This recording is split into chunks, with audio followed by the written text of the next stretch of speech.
여러분, 지난주에 제가 무슨 설교한지 여러분 아십니까? 할렐루야, 감사합니다.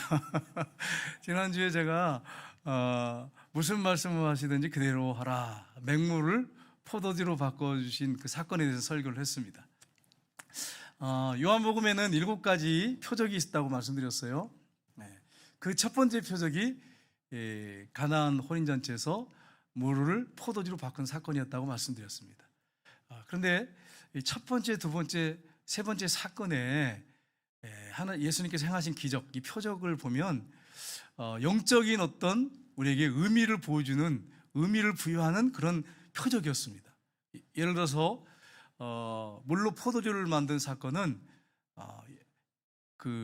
무슨 말씀하시는지 그대로 하라 이랬잖아요. 그래서 말씀을 그대로 순종하고 믿었더니 맹물이 포도주로 바뀌는 사건이 있었어요. 영적으로 말하면 우리의 구원은 말씀을 통해서 구원받는다라고 하는 걸 보여줍니다. 두 번째 사건은 이 왕의 신하의 아들을 고치는 사건이에요. 왕의 신하의 아들을 예수님 만났을 때, 가라, 네 아들이 살았다 그랬을 때 정말로 그가 믿고 갔어요. 죽어가던 아들이 살아났어요. 그러니까 믿음으로 우리가 구원받는다라고 하는 걸 보여줘요. 이 세 번째 표적이 오늘 본문의 내용이 오늘 세 번째 표적입니다. 이 세 번째 표적은 38년 동안, 거의 40년 가까이죠, 누워가지고 아무 소망 없이 신락 같은 소망 하나 붙잡고 어떻게든지 일어나 보려고 하는 그런 사람에게 우리 주님이 그의 고통과 아픔을 아시고 나타나셔서 그를 이렇게 세우시는 놀라운 은혜를 베푸시는 내용이 오늘 본문의 내용입니다. 이걸 통해서 뭘 보여주냐면 우리가 오직 하나님의 은혜로 구원받는다고 하는 것을 보여주는 그런 표적이라고 우리가 말할 수가 있습니다. 우리가 은혜로 구원을 받습니다. 하나님이 전적인 은혜예요. 아무 소망 없고 절망 가운데, 죄 가운데 빠져서 멸망받아 죽어야 될 우리 하나님이 사랑하셔서 우리를 은혜로 선택하시고 때가 돼서 우리에게 은혜 부어주시고 예수 믿게 하시고 구원 받게 하신 거, 이게 은혜입니다. 근데 우리 하나님께서, 우리 주님께서 은혜로 구원만 해주시는 분이냐? 아니에요.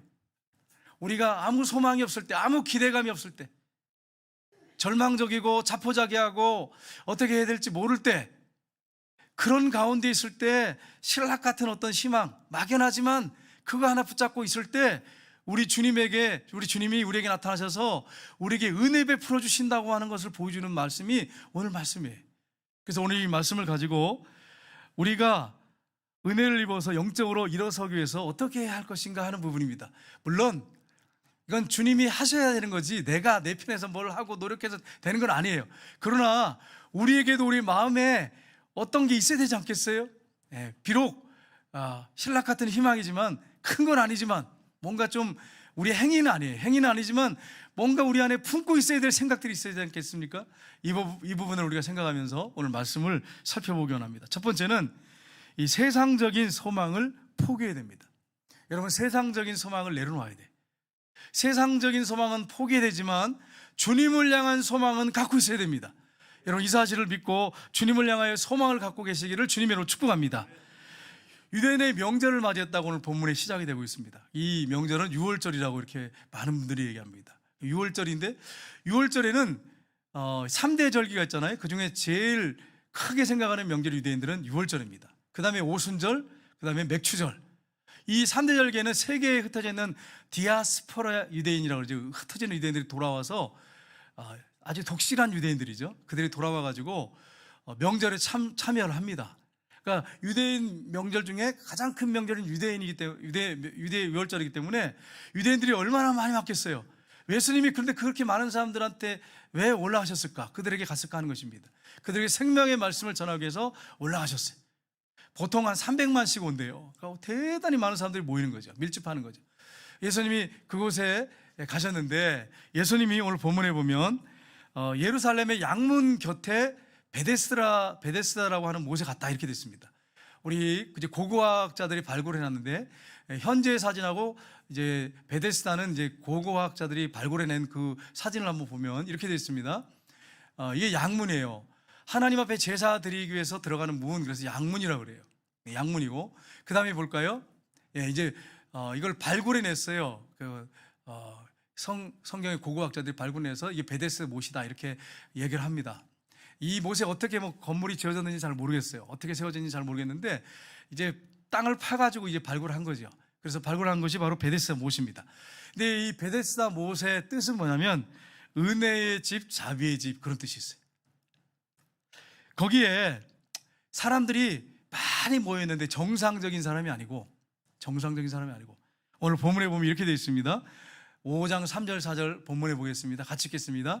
그 안에는 많은 병자, 맹인, 다리 저른 사람, 혈기 마른 사람이 누워 물의 움직임을 기다리니 이는 천사가 가끔 못에 내려와 물을 움직이게 하는데 움직인 후에 먼저 들어간 자는 어떤 병에 걸렸든지 낫게 되미더라. 아멘. 많은 병자, 작은 병자가 아니라 많은 병자, 각가지 종류의 병자, 맹인, 보지 못하는 사람, 다리 저른 사람, 혈기 마른 사람, 그 몸이 바짝 피가 마르니까 마른 사람, 이런 사람들이 막 잔뜩 누워 있습니다. 왜 거기 누워 있습니까?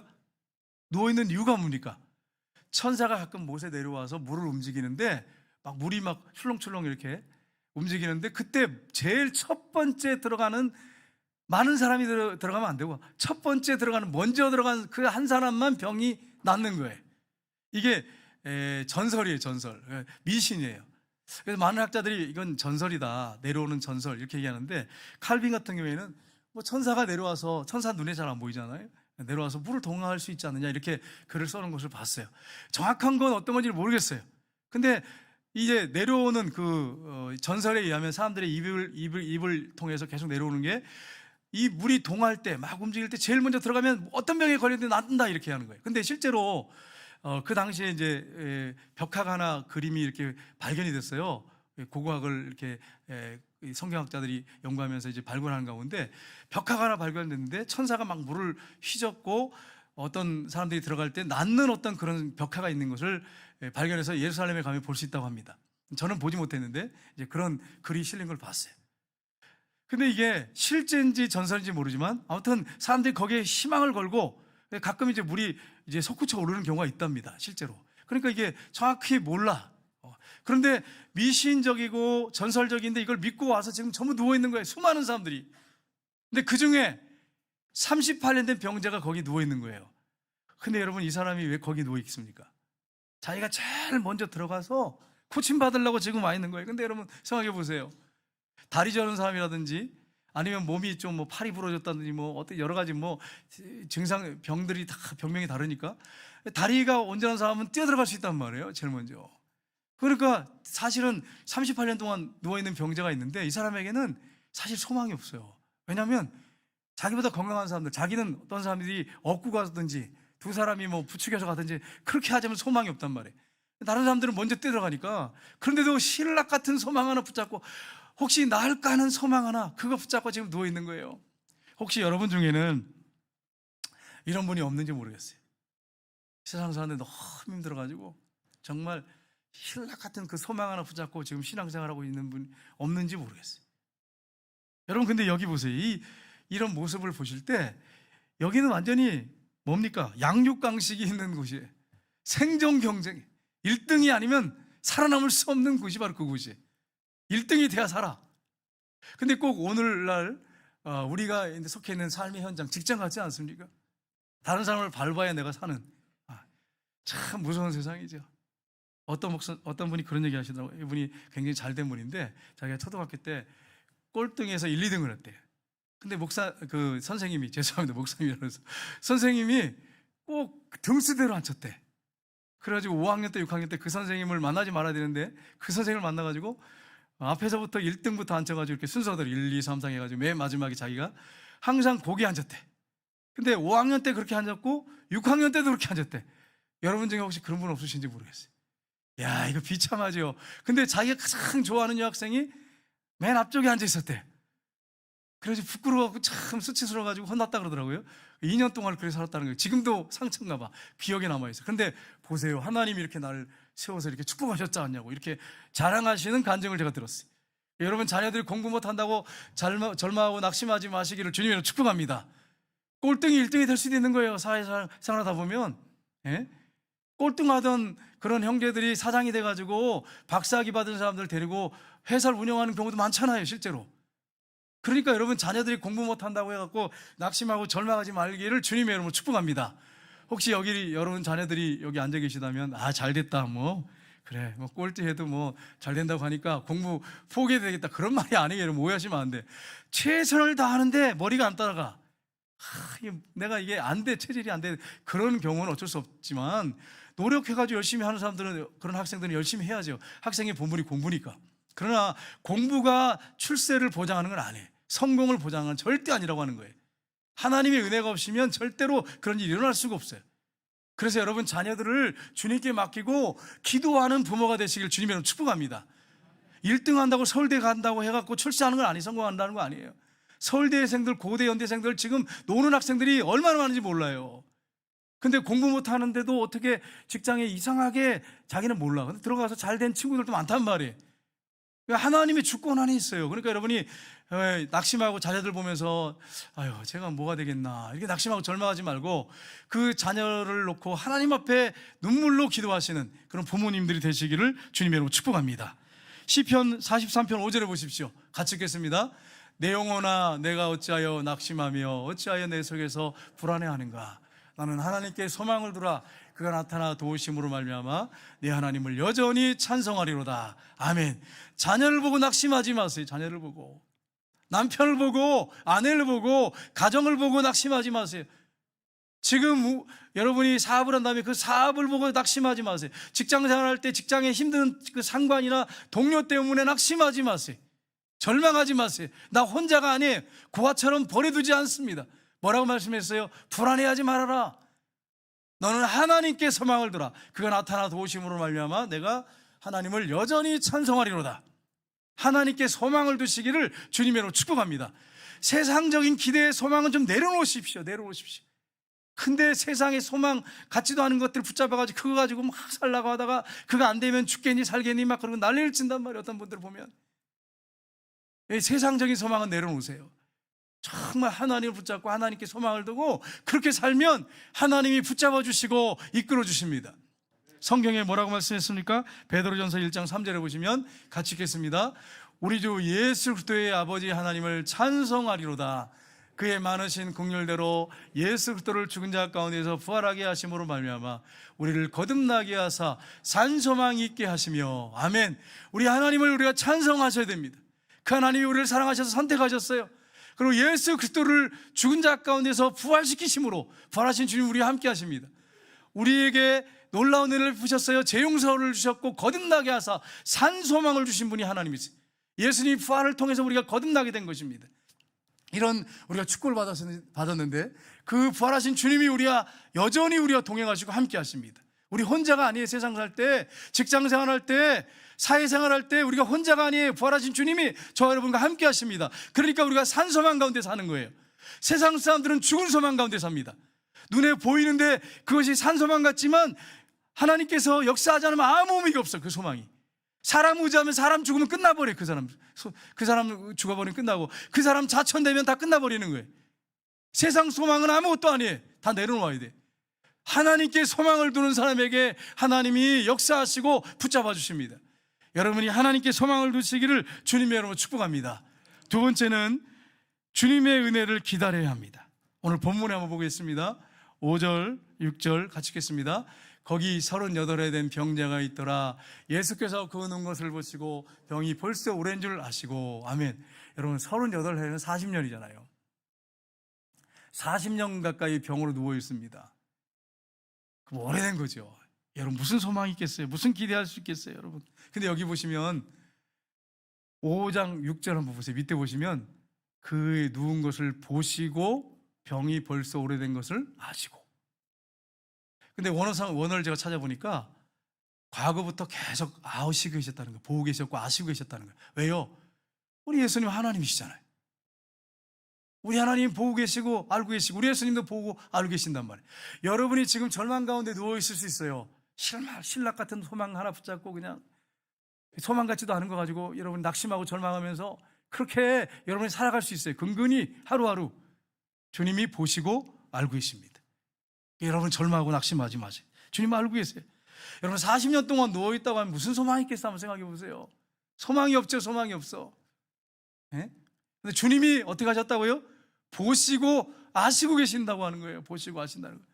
여러분의 형편과 저주를 다 아신다고 하는 걸 여러분 믿으시기를 주님의 이름으로 축복합니다. 알고 계세요. 찬송가 가사 중에 내 모든 형편 아시는 주님, 내 모든 형편 아시는 주님. 찬송가 가사 있잖아요. 내 모든 형편을 잘 아세요. 낱낱이 아십니다. 사람은 모를 수 있어요. 가족도 모를 수 있고 일가 친척도 모를 수 있고 친구도 모를 수 있어요. 근데 하나님은 정확하게 알고 계십니다. 이걸 여러분이 기억하셔야 돼. 여러분 2차 세계대전 때 연합군 포로 수용소가 있었어요. 그 포로 수용소에 군의관이 있었어요.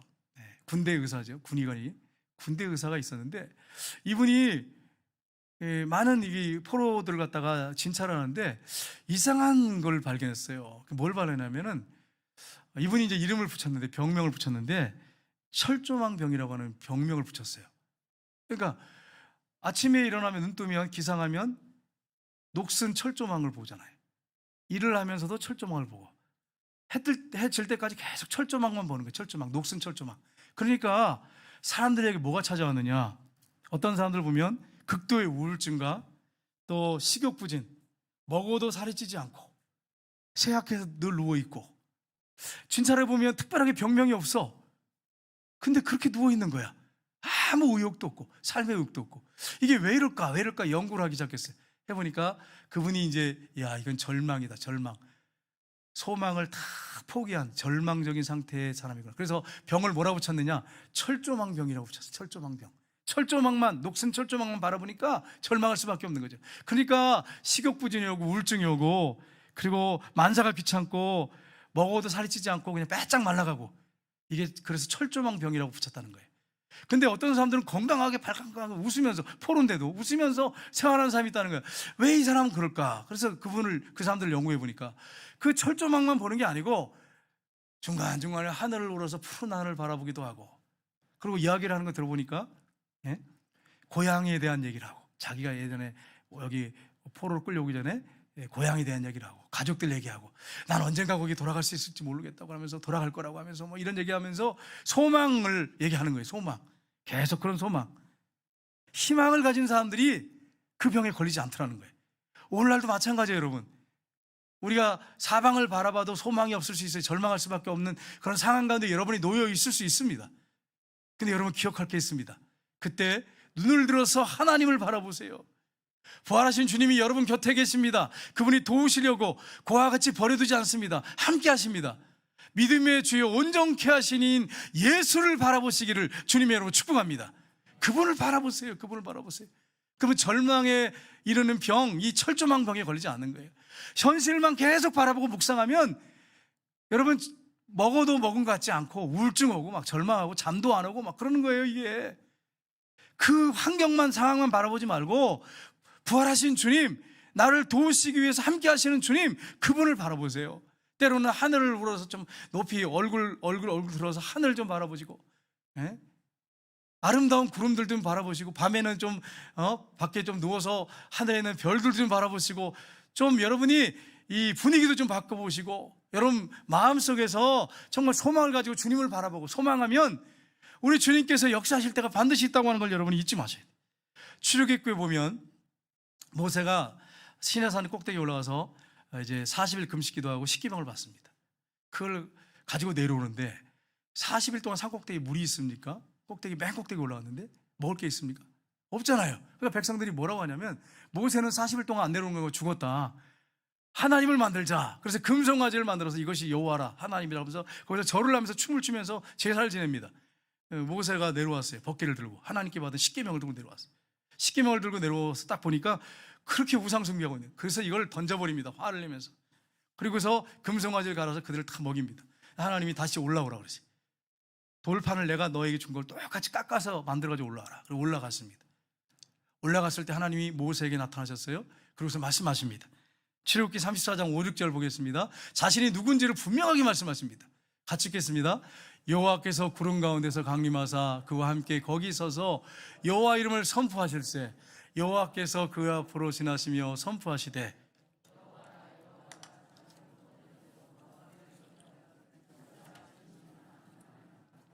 아멘. 하나님이 어떤 분이라고요? 하나님이 모세에게 나타나셨는데 그 모습이 어떻게 나타나는지를 모르겠어요. 성경에 보니까 큰 거인의 모습이라고 이렇게 되어 있는데 얼굴을 못 보고 하늘 꼭대기까지 이게 뚫고 이렇게 있으니까 등만 이렇게 봤다 이렇게 출애굽기에 나와 있는데 어마어마한 분이죠. 하나님이 그런 분은 아닌데 하도 보여달라고 백성들이 그러니까 이제 모세가 보여달라고 하니까 하나님께서 등만 살짝 이렇게 보여준 거예요. 아무리 높이 들어도 이게 안 보여. 하나님이 너무너무 크신 분이니까 그렇게 보여준 거예요. 여러분 두바이 갔을 때 빌딩이 굉장히 높더라고요. 이 사진이 이렇게 와 이게 찍으려니까 이게 멀리 떨어져가고 찍어야겠더라고요. 너무 높으니까. 근데 하나님은 그냥 하늘을 뚫고 계셔. 그래 등을만 봤어요. 근데 구절 한번 볼까요? 하나님이 자신이 누군지 소개하고 있습니다. 그 구절 다시 한번 보겠습니다. 같이 보시면 자비롭고 하나님 자비로우신 분이에요. 하나님 어떤 분이라고요? 은혜로우시고 노하기를 더디하시고 우리처럼 막 조금만 뭐 요즘 더우니까 더 화 잘 내고 짜증 잘 내죠. 노하기를 더디하시고 인자 사랑이죠. 사랑이 많으시고 진실이 많은 하나님이다. 나는 그런 하나님이다. 이렇게 알려주셨어요. 여러분은 누구십니까? 여러분은 자녀들한테 나는 누구다 이렇게 소개할 때 뭐라고 소개하시겠습니까? 나는 만사의 짜증이다 이렇게. 혹시 그런 분 뭔지 모르겠어요. 우리 하나님이 그런 분이 아니란 말이에요. 은혜가 풍성하고 자비로우신 분이에요. 인자가 많으신 분이세요. 여러분 그런 하나님이 우리 하나님 아버지란 말이에요. 그 하나님이 은혜를 베푸신단 말이에요. 그러니까 여러분 우리는 이 38년 된 병자는 신락 같은 소망을 가지고 누워있지만 그 소망 같은 거 같지도 않은 세상적인 소망이지만 우리 주님이 나타나셨을 때 산소망이 되신 주님이 나타나셨을 때 얼마나 큰 기적을 베푸셨습니까? 우리는 그 산소망을 갖고 있는 사람들이에요. 여러분 이걸 잊지 마세요. 마가복음 6장 48절 51절에 보면 예수님이 제자들이 풍랑이는 바다 가운데 고통을 당할 때 나타나셨어요. 같이 읽겠습니다. 바람이 거스림으로 제자들이 힘겹게 노를 젓는 것을 보시고 밤 사경쯤에 바다 위로 걸어서 그들에게 오사 지나가시려고 하심에 제자들이 그가 바다 위로 걸어오심을 보고 유령인가요 소리 지르니 그들이 다 예수를 보고 놀람이라. 이 예수께서 곧 그들에게 말씀하여 이르시되 안심하라 내니 두려워하지 말라 하시고 배에 올라 그들에게 갔으니 바람이 그치는지라. 제자들이 마음에 심히 놀라니. 아멘. 예수님이 풍랑이는 바다, 이 배가 뒤집힐 정도의 풍랑이 있는 바다를 걸어오시니까 제자들이 볼 때는 뭐예요? 유령이지. 유령이 유령 아니면 어떻게 그럴 수 있겠어요? 뼈와 살이 없는 유령 아니면 그렇게 어떻게 할 수 있냔 말이에요. 큰 유령이다. 근데 예수님이 오셨어요. 가까이 오셨어요. 내니 두려워하지 말라. I am who I am. 나는 여호와다. 나는 나다. 나는 스스로 존재하는 하나님이다. 그 말씀이에요. 배에 올랐더니 바람이 그쳤습니다. 제자들이 마음에 심히 놀라더니. 그렇습니다. 우리가 풍랑이는 바다 가운데 고통 가운데 우리가 정말 이걸 어떻게 이기지? 어떻게 견디지? 그럴 수 있어요. 여러분 찬송가에 보면 때때로 괴로움 당하며 때때로 기쁨 누리네. 풍파 중에 거느리고 평안히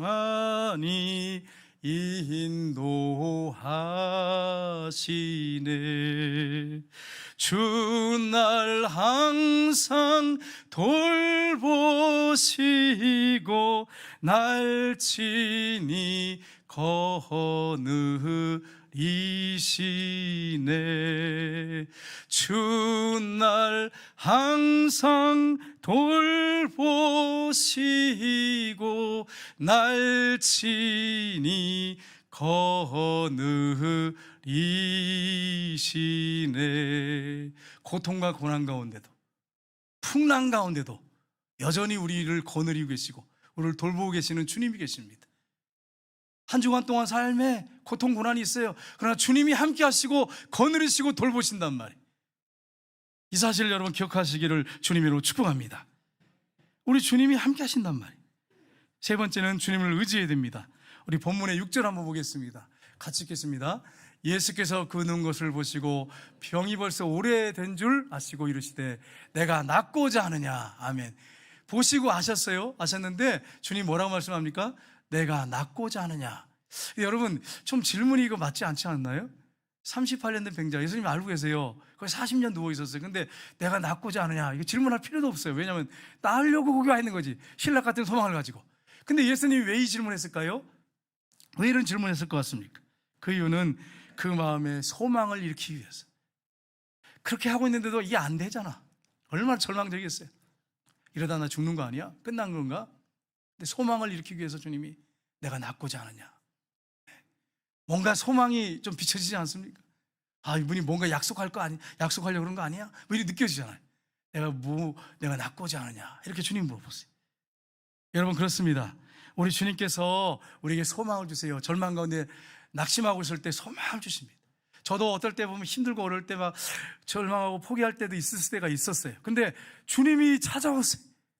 주님이 성경 말씀이 생각나게 하세요. 소망을 주세요. 시편에 보면 62편 8절에 보시면 이렇게 말씀하고 있습니다. 같이 읽겠습니다. 백성들아, 시시로 그를 의지하고 그 앞에 마음을 토하라. 하나님은 우리의 피난처시로다. 아멘. 이 시시로 말은 때때로, 때에 따라서 순간순간 그분 앞에 마음을 토해라. 마음을 쏟아내라. 마음을 쏟아내라. 힘들고 어려울 때 눈물 흘리면서 쏟아놓으세요. 아버지 아시잖아요. 아버지, 내 마음의 고통을 아시잖아요. 우리 아들 때문에 당하는 고통을 아시잖아요. 우리 딸 때문에 고통당하는 거 아시잖아요. 내 남편 때문에 고통당하는 걸 아시잖아요. 그렇게 주님 앞에 여러분 마음을 토해 놓으세요. 그렇게 할 때 주님이 어떻게 하신다고 그랬습니까? 예? 피난처가 되신대요. 피난처가 되신다고. 시편 146편 우리 3절에서 6절 보겠습니다. 야곱의 하나님을 자기의 도움으로 삼으며 여호와 자기 하나님께 자기 소망을 두는 자는 복이 있도다. 여호와는 천지와 바다와 그 중에 만물을 지시며 영원히 진실하심을 지키시며. 아멘. 우리 하나님만이 우리의 진정한 도움이십니다. 사람은 도움이 되지 못하지만 우리 하나님만은 우리의 진정한 도움이 되신단 말이에요. 여호와 자기 하나님께 자기 소망을 두는 자는 복이 있는 사람이다. 예. 그분이 어떤 분이십니까? 우리 인간은 흙으로 만든 존재, 연약한 존재지만 우리 하나님은 하늘과 땅과 바다와 그 중에 만물을 이루신 하나님, 우리 인간을 만드신 영원하신 하나님, 영원히 진실을 지키신 하나님. 여러분, 이 사실을 기억하고 우리 하나님을 의지하시기를 주님으로 축복합니다. 여러분, 목사님들도 어떨 때 보면 번아웃 되는 경우가 있어요. 번아웃 돼가지고 목회를 포기하고 싶을 때가 있다고 그러더라고요. 목사님들 간증 들어보면 가끔 그런 얘기를 들어요. 슬럼프에 빠져가지고 절망하는 분도 있대요. 심플슨이라고 하는 목사님이 계셨는데 이 목사님도 우울증 수준으로 온 거예요. 목사님이 우울증이면 안 되잖아요. 근데 워낙 목회가 힘드니까 절망하고 그냥 자포자기하면서 우울증이 오기 시작했어요. 얼마나 힘드셨겠어요. 근데 이분이 누워서 아무 소망 없이 그냥 누워있는 거예요. 주님 그냥 부르긴 부르는데 믿음도 없이 그냥 주여 그러면서 누워있는데 그때 흑인 연가가 들려왔어요. 흑인 연가. 근데 그 흑인 연가 가사가 뭐냐면 아무것도 예수님께는 어렵지 않네. 아무도 그분처럼 일할 수 없네. 이 가사예요. 흑인 연가인데 아무것도 예수님께는 어렵지 않네. 아무도 그분처럼 일할 수 없네. 이 가사가 계속 맴도는 거예요. 누워가지고 할 일이 그것밖에 없잖아요. 이거를 또 내고 또 되뇌이면서 계속 또 생각하고 계속 하는데 놀라운 일이 벌어졌어요. 야, 그렇구나. 아무것도 예수님께는 어렵지 않구나. 다 할 수 있으신 분이구나. 그분이 나의 진정한 소망이시구나. 부활하신 주님이 나와 함께 하시는구나. 이 사실을 그걸 묵상하는 가운데 깨달았어요. 그래서 그분이 찬송 부르기 시작했어요. 찬송을 부르면서 기도하기 시작했어요. 통곡이 터져 나왔어요. 그러면서 이분이 일어나셨어요. 완전히 회복이 되셨어요. 그래서 이분이 나중에 해외 선교단체를 창설해가지고 35년 동안 해외 선교단체를 이끌으셨어요. 이 심플슨이라고 목사님이 이런 체험을 하셨다는 거예요. 목회자들도 때로는 번아웃이 되는 경우가 있어요. 목회자도 사람이기 때문에, 육을 입기 때문에 항상 믿음이 올라가는 건 아니에요. 목사들도 어떨 때는 절망하고 자포자기할 때가 있단 말이에요. 그런데 일어날 수 있는 것은 바로 주님이 계시기 때문에, 부활하신 주님이 함께 하시기 때문에 여러분 이 사실을 기억하시고 일어나시기를 주님이 여러분 축복합니다. 네 번째로 주님의 말씀에 순종해야 됩니다. 우리 본문의 8절 9절 보겠습니다. 예수께서 이르시되 일어나 내 자리를 들고 걸어가라 하시니 그 사람이 곧 나와서 자리를 들고 걸어가리라. 이날은 안식일이니. 아멘. 여러분 40년 가까이 누워 있었단 말이에요. 근데 내 자리를 들고 가라 그랬을 때 여러분 같으면 어떻게 하시겠어요? 이 40년 누워 있었는데 일어나라니 무슨 말씀입니까? 말이 되는 소리입니까? 40년 누워 있었습니다. 이렇게 얘기할 수 있잖아요. 근데 그가 그 말씀을 그대로 받아들였어요. 그러고서는 벌떡 일어났어요. 그래서 자리를 들고 걸어갔어요. 얼마나 놀라운 일입니까? 얼마나 놀라운 역사입니까? 순종했더니 이런 일이 벌어졌어요. 우리가 기도하는 가운데, 찬양 가운데 하나님 감동 주시는 말씀들이 있어요. 성경 말씀이 있어요. 설교 가운데 여러분에게 들려지는 말씀이 있어요. 그 말씀에 순종할 때 우리 하나님이 역사하신다고 하는 거예요. 최문선 목사 혼자 선 게 아니에요. 주님의 대변인으로 선 것뿐이지. 저는 사람이죠. 제가 뭘 하겠어요. 제 말이 무슨 소망을 주겠어요. 주님의 말씀이니까 소망이 되는 거지. 산소망이 되는 거지. 주님이 여러분에게 말씀이 지금 여러분에게 전해지고 있는데 그게 들려진다면 여러분에게 말씀하시는 게 있어요. 뭘 하라고 말씀하시는 게 있단 말이에요. 그 말씀에 순종하면 주님이 놀라운 기적을 여러분에게 베풀어 주실 것입니다. 여러분, 이스라엘 백성들이 광야에서 40년 동안 이제 생활했잖아요. 근데 한 곳에 도착했을 때 물이 썼어요. 근데 하나님이 모세에게 어떤 나무를 지정해서 던지라고 그랬어요. 그랬더니 던졌더니 쓴물이, 마라의 쓴물이 단물이 되었어요. 하나님의 역사죠. 우리의 인생이 쓴 것 같아. 너무 써. 네. 근데 단물로 바꿀 수 있는 분이 누구예요? 주님이십니다. 그 하나님께서 말씀하세요. 뭐라고 말씀하십니까? 출애굽기 15장 26절을 보겠습니다. 이르시되 너희가 너희 하나님 나 여호와의 말을 들어 순종하고 내가 보기에 의를 행하며 내 계명의 길을 기울이며 내 모든 규례를 지키면 내가 애굽 사람에게 내린 모든 질병 중 하나도 너에게 내리지 아니하리니 나는 너희를 치유하는 여호와임이니라. 아멘.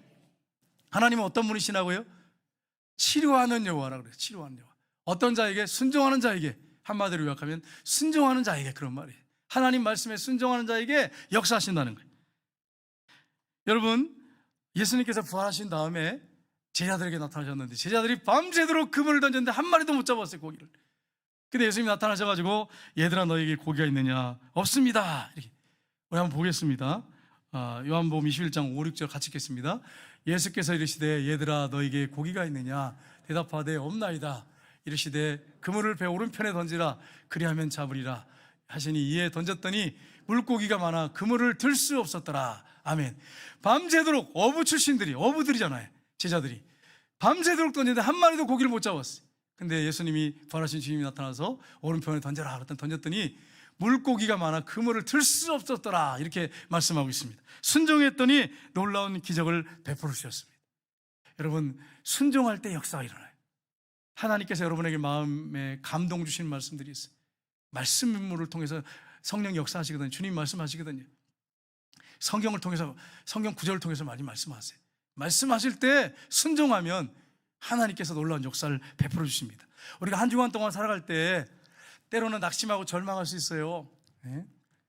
내 몸을 볼 때도 절망할 수 있고, 상황이나 환경이나 아니면 어떤 사람들을 바라보면서 낙심하고 절망할 수 있어요. 지금 여러분이 어떤 처해 있는 상황, 그것 때문에 낙심하고 절망할 수 있어요. 절대 그것 때문에 낙심하고 절망하지 마세요. 부활하신 주님이 살아계시잖아요. 함께 하시잖아요.